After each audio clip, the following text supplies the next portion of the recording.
Olá pessoal, tudo jóia?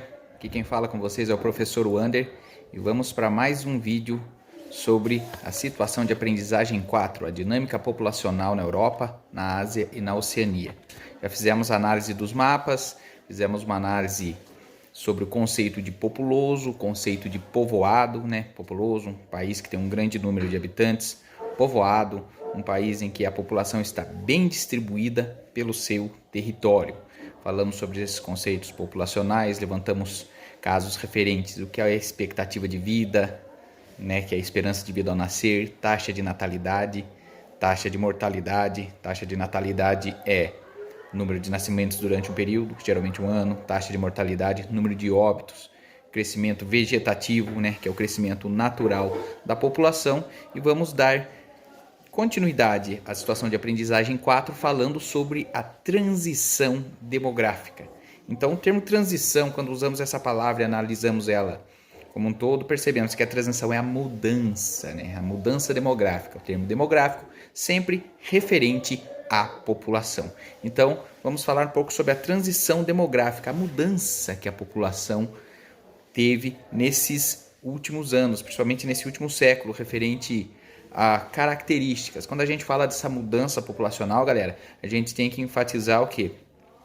Esses três níveis populacionais, Que nós temos três tipos de população aí que temos, basicamente falando, Que temos de 0 a 17 anos, que é a população jovem, temos de 18 a 65 anos, que é a população adulta, também chamamos ela de PEA, população economicamente ativa, que é a população que trabalha ou está em busca de emprego, e temos a população idosa, que é mais de 65 anos, Temos características, todo país tem que saber a quantidade de população que tem, todo país necessita saber, em qual faixa essa população está, para que ela possa distribuir recursos e se organizar para que possa dar um bom atendimento a todos. A transição demográfica, ela levanta o caso de que a população ela não cresce de maneira uniforme e contínua, certo? A população não cresce de maneira uniforme e contínua, e que a explosão demográfica, o boom populacional, é um fenômeno momentâneo,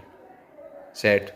E dentro desse conceito da transição demográfica, cada país cresce de uma forma, tudo depende de alguns fatores referentes, esses fatores externos, como a questão do desenvolvimento socioeconômico, o processo de urbanização, o processo de industrialização, a questão do planejamento familiar, certo?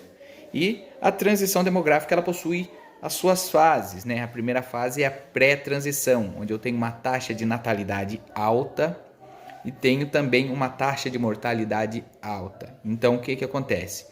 Nasce bastante, porém morre bastante, certo? Então essa primeira fase é chamada pré-transição. Depois eu tenho a segunda fase, que é a chamada explosão demográfica, onde eu tenho uma melhoria nas condições de vida, uma melhoria na condição socioeconômica, que faz com que eu tenha um aumento na expectativa de vida, um aumento na esperança de vida ao nascer. Então, o que acontece? Eu tenho uma alta taxa de natalidade e uma redução na mortalidade. Isso faz com que eu tenha um boom populacional, um bônus demográfico, aumento populacional em um determinado período, Pensando no nosso Brasil, isso ocorreu ali por volta de 1950, na década de 50, década de 60, nós tivemos essa explosão populacional aqui. Então, um grande aumento da população e uma redução na taxa de mortalidade. Essa é a segunda fase da transição demográfica. Em terceira fase, o terceiro momento dessa transição é o que? A desaceleração do crescimento, certo? Então, começo a desacelerar o ritmo de crescimento. Então, aquela família tradicional de 1930, 1940, que tinha 5, 6, 7 filhos, ela começa a reduzir, ter 3, ter 2 filhos. Então, o que isso quer dizer, galera? Que começa a ter uma redução no ritmo de crescimento ao passar dos anos e também uma redução na taxa de mortalidade. Então eu começo essa terceira fase desacelerando o crescimento. E tenho a quarta fase, que é a estabilização. A estabilização, ela basicamente meio que dá uma estabilizada, como o nome diz. Então você reduziu a taxa de natalidade e tem uma baixa taxa de mortalidade, A pirâmide fica mais homogênea, Uma das consequências do processo de transição demográfica é a questão do envelhecimento da população, certo? E como eu disse já no começo do vídeo, nem todos os países passam por esse processo no mesmo momento, porque tudo depende de questões de influência externa. Por exemplo, a questão do desenvolvimento socioeconômico. Os países mais desenvolvidos, países europeus, por exemplo, o Japão, já estão aí nessa quarta fase bem adiantado e até pensando-se numa quinta fase, que é o problema do envelhecimento da população, que pode causar questões referentes à previdência, também questões referentes à falta de mão de obra. Então, os países desenvolvidos tiveram aí mais rápido esse processo. Entra a questão do planejamento familiar, né, a questão da urbanização. Por quê? Porque há uma redução na taxa de natalidade. Porque, geralmente, quando se tem uma urbanização, né, vivendo na cidade, o custo de vida na cidade geralmente é maior, o que pode causar aí essa redução. A entrada da mulher no mercado de trabalho também causa essa redução da taxa de natalidade, né? O planejamento familiar, que é muito importante nesse contexto também, né? Uma redução. Quantos filhos eu quero ter, né?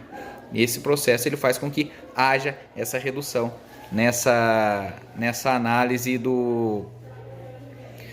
da transição demográfica. Nosso país, o Brasil, ele está ali na terceira fase, com a desaceleração do crescimento e meio que colocando o pezinho ali na quarta fase, se entrando no processo da quarta fase e da sua estabilização, tá certo? Na página 134 da apostila de Geografia do 9º ano, nós temos ali um texto que serve como uma boa fonte para análise sobre a transição demográfica. E vem a pergunta, né, o que é a transição demográfica, né? Então é a teoria em que fala que a população não cresce de maneira uniforme e contínua e que a explosão demográfica é um fenômeno momentâneo, certo? E quais as mudanças nas condições de vida impactam na composição etária da população? A questão da urbanização, industrialização, planejamento familiar, aumento da expectativa de vida, dentre outras coisas, né? E por que há países que já completaram a transição demográfica enquanto outros ainda estão no início do processo? É bem simples. É uma questão relacionada a essa questão externa mesmo, né? Alguns países desenvolveram mais, alguns países... A questão referente, considerando que você já sabe sobre a população brasileira, o Brasil está em qual etapa? O Brasil a gente está entrando na quarta etapa, tá, galera? Né? É importante lembrar que os países mais desenvolvidos já estão passando por essa quarta etapa e até uma possível quinta etapa referente ao envelhecimento da população. Tá certo? E a questão E, né, pesquise em sites, livros, o que significa população economicamente ativa. Certo? Bem simples. População economicamente ativa é a população que trabalha ou está em busca de emprego. É a população que tem de 18 a 65 anos. Tá certo? Na página 135 nós temos gráficos, certo? Pirâmides etárias, explicando características da população. Tem a primeira ali do Sudeste Asiático, nós percebemos ali a evolução da população, como houve o boom demográfico ali na segunda pirâmide, certo? E na terceira pirâmide a gente começa o processo de estabilização, certo? Onde eu tenho ali um predomínio da população economicamente ativa, tá? Já na segundo gráfico, o gráfico 2 já mostra uma pirâmide da Europa, que já em 1950 ele já passou por esse processo do boom populacional e já está entrando na fase 3, né? Em 1950, olha para você ver a diferença de tempo, certo? Em 19 ela já tinha o predomínio da população economicamente ativa e já encaminhando para o envelhecimento da população, certo? E a previsão para 2050 é que há um predomínio da população economicamente ativa e a população idosa também, né? O gráfico da Oceania lembra um pouco a sequência referente ao gráfico da Ásia, tá? Onde também tenho aí o boom populacional, onde eu tenho um aumento da população economicamente ativa e, por fim, lá uma estabilização no último gráfico. Tá certo, pessoal? E tenho as questões aí da página 136, certo?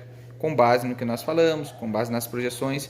Então, essa foi a videoaula de hoje. Espero que tenha gostado.